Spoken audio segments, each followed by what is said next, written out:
Before we hop into today's video, guys, I just realized after installing the Dw400 fuel pump, I messaged Lund and they mentioned that they actually rather prefer the OEM fuel pump for boost applications because the Dw400 fuel pump, it causes issues and is known to fail. So, which is crazy. Upgrading the fuel pump would allow me to boost more fuel when I go blower with this car.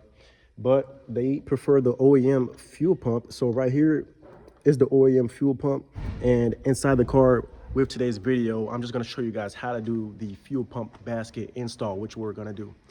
Also, I want to acknowledge that recently, if you guys don't know, Kyle from 1320 Video has passed away probably about a week ago from today's point.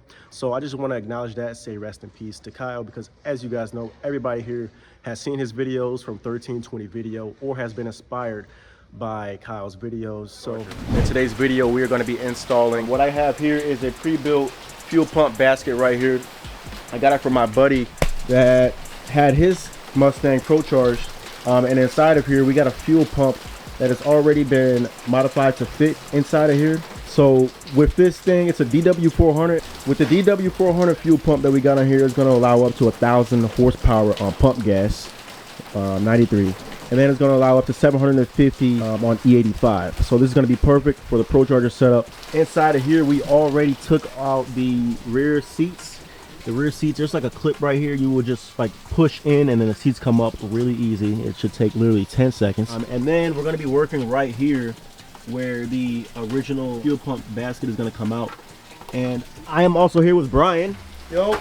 Brian is about to install this thing. I really don't know what I'm doing. Brian knows what he's doing. So we're gonna learn.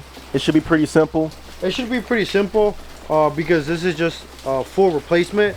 Now if you were modifying this to fit, then you would take this all apart, put the fuel pump in there, but in this case he's just got basically a drop in.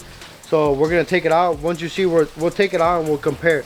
You'll see the OEM fuel pump and then you will see this. We'll have them side by side, and then basically we're just taking it off, putting it in, making sure it works, and that's it. It should be a pretty simple install today. It is raining outside, so if y'all hear the rain in the background, just enjoy the vibes. Like all I did was just grab from a corner, pull. This connector is going to be plugged in. Just unplug it. This red tab right here that we see pushes in, so you want to push it out. I don't know if you guys can see that. Yep. And then just go like that. It comes off. So after disconnecting the connector, where you have like this blue tab here, it might be a different color on your guys' car, but point is you just pull both tabs on both sides and pop it out. If you want to take it completely off, that I'm going to do in this case, you can. Just make sure you put it somewhere where you won't lose it. And then this, you push down and in on the white tab. And he just drove this car, so yeah, that was to be expected. To also mention, yeah, just make sure there's not a lot of fuel in the car. I did drive it down to 0 miles. Yeah, so it's always going to come. You could have primed it before, have it connected, and then just prime it so nothing comes out of here, but it's fine. Okay, there's gonna be fuel underneath the car, so make sure there's nothing flammable, at least outside. Like you're not lighting up something out here. So now we have a lock ring here. This lock ring locks like this and this, so lefty loosey. So we're gonna try to hit right here, try to get it to move. Hopefully it's not super stuck on there. And when hitting it, make sure you don't hit it straight down, because this is your fuel tank right here. It is plastic, so you will fuck it up. So let's try doing it right here.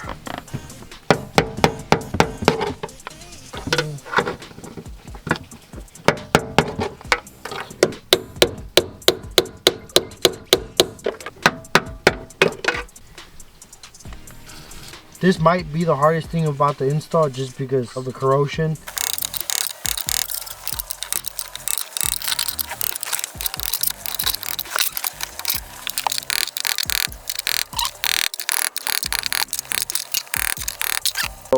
After about 20 minutes, I think about 15-20 minutes of banging this thing, it was a PB blaster. And I didn't even record because I was like, you know what, it's gonna be the moment where I'm not recording when it comes out, and fuck it, because it was taking a minute. Okay, so we got some wire cutters to get the ring out. So we're just kind of bending this up. So let's hope that gives enough space. It did. Cool. So and then we'll just smack it back down because it's kind of sharp.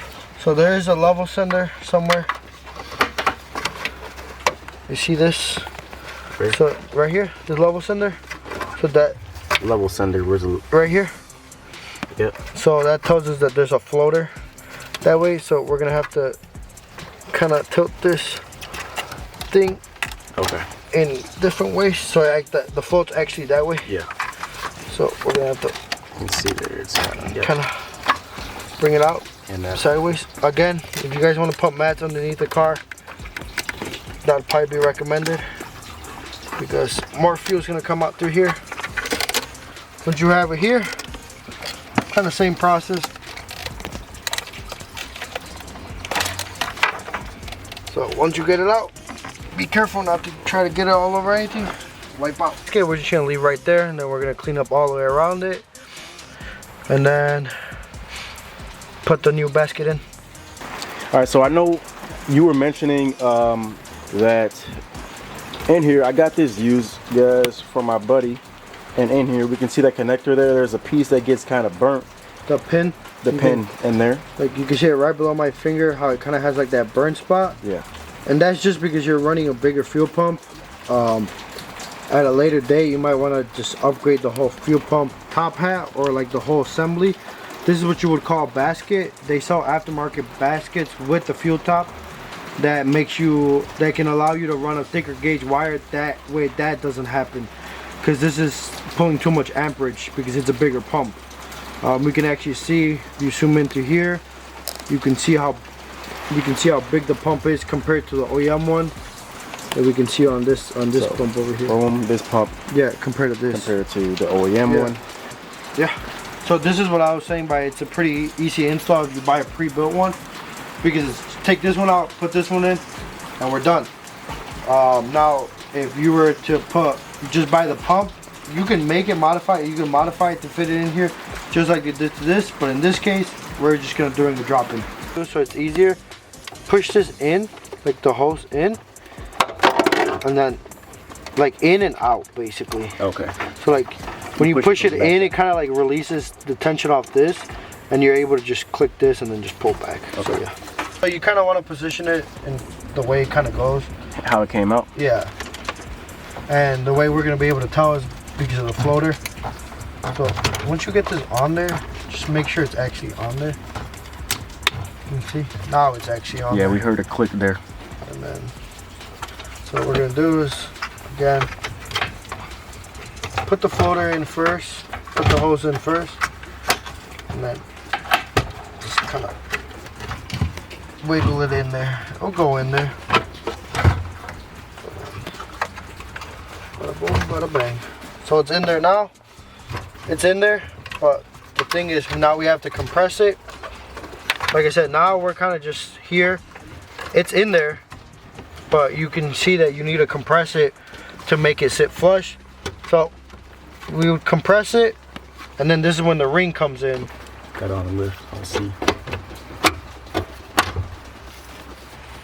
It's only when I'm not recording, man. We were going back and we're about to look at how we got this ring back in. And as I was looking back at the video, the ring just slid right in. It was, again, I'm using the ring to kind of push it down. Keep an eye on that, this left. And then I just turned it a little bit by hand. Plug that in.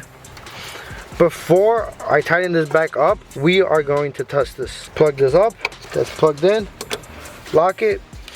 And all we're gonna do is just turn the ignition on and make sure we hear this run. Right? Yeah. I hear it. Do it a couple times. Yep.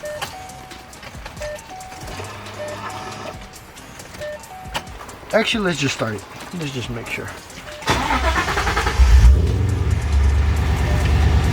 It's a neutral, right? Yeah, it's a neutral. All right. Fuel gauge is working, well, as far as we know, because it's on empty. So It's showing that it's on empty. Yeah. Once you go fill up at the gas station, then just let's confirm that works.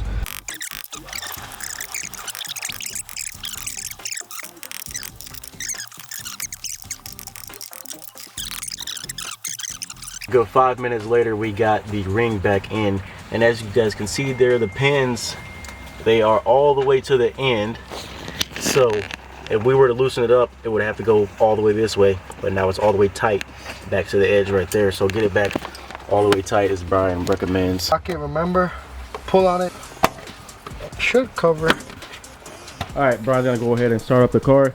Also, if you guys don't know, I changed the exhaust setup literally in the past video with this whip. I put Ford racing mufflers on here and gives it a much deeper tone. Next, what we're gonna do with this car is, well, I guess when I do get ready to throw on the Procharger, I think that's when I have the VMP booster pump, and I'm gonna find a place to install that. That's gonna wrap it up for today's video, today's quick install. Shout out to Brian for helping me install this thing. Brian's also gonna install a Procharger. Brian halfway then built this fucking damn car, if y'all don't know. So the next big project is fixing my differential back here, which we're gonna do exactly, I'm thinking, next, and then leading on to the Procharger in May. So other than that, he's about to go to a soccer game right now. Hopefully they get a good W, kick some ass. Yeah. And I will catch y'all in another video coming soon. We get into it. Let's go. We going. Also behind me right here, we're going to be redoing my differential for the car. I have here some 353 gears that we're going to upgrade to, because right now we're on 331s. I got fluid right here, and then also we have the full install kit to redo the differential. So stay tuned for the next videos.